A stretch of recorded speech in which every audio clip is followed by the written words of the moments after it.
You are listening to Bedtime Dreamy Tales. Please make sure you have subscribed to our channel for new story. Story title, King Thrushbeard. Once upon a time, in a kingdom far, far away, there lived a king whose pride and joy was his only daughter. This princess, celebrated throughout the land for her unmatched beauty, bore a flaw not uncommon to those of high birth, a haughty and disdainful spirit. Suitors from near and far, of royal and noble stock, sought her hand in marriage, only to be met with scorn and ridicule. So begins our tale, a story of transformation and love, woven through with the threads of humility, kindness, and the magic of second chances. In the heart of the kingdom, within walls of towering stone and gardens of endless bloom, Princess Amara lived a life untouched by want or woe. Her beauty, likened to the first light of dawn, was marred only by the sharpness of her tongue.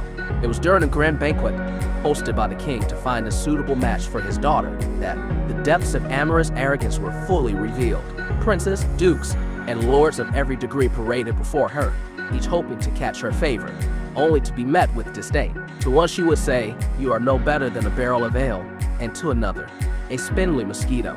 And so it went, until a king with a slightly upturned chin approached, earning the most piercing of her taunts and the nickname King Thrushbeard for his trouble.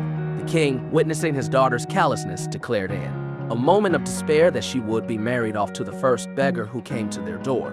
This proclamation, made in haste, was to be the pivot upon which the fate of the princess turned. Not long after the king's declaration, a minstrel, clad in rags and dust from the road, arrived at the palace, singing for his supper.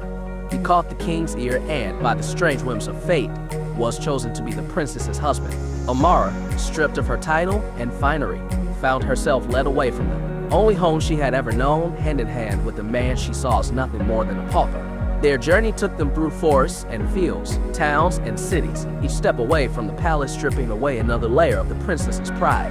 From the humble minstrel, she learned the names of trees, the songs of birds, and the stories of the stars. Yet, it was in their shared hardships, in the toil for their daily bread and the warmth from their meager fire, that Amara began to see the true nature of wealth and worth.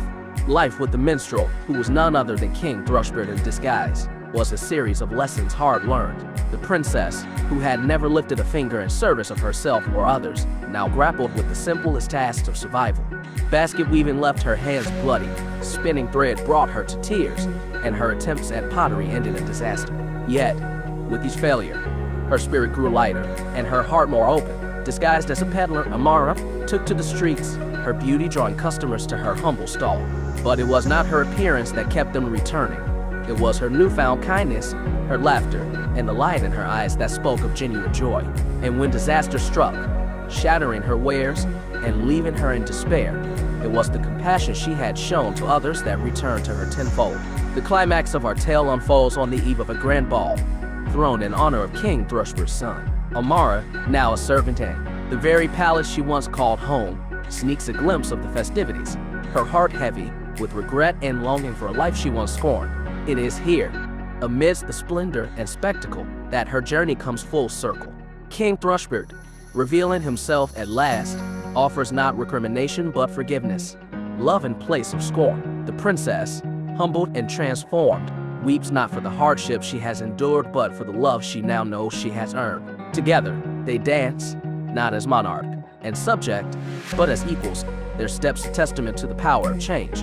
And so, our story concludes with a wedding that unites not just two hearts but a kingdom. Princess Amara, once the prideful maiden, becomes a queen loved not for her beauty but for her wisdom and compassion. And King Thrushbeard, whose patience and love wrought such change, stands by her side, their future bright with the promise of peace and prosperity. This tale is more than a story of old.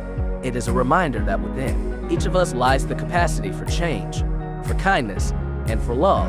And like the princess and the king, we too can find our way through the thickest forests and the darkest nights, guided by the light of these eternal truths.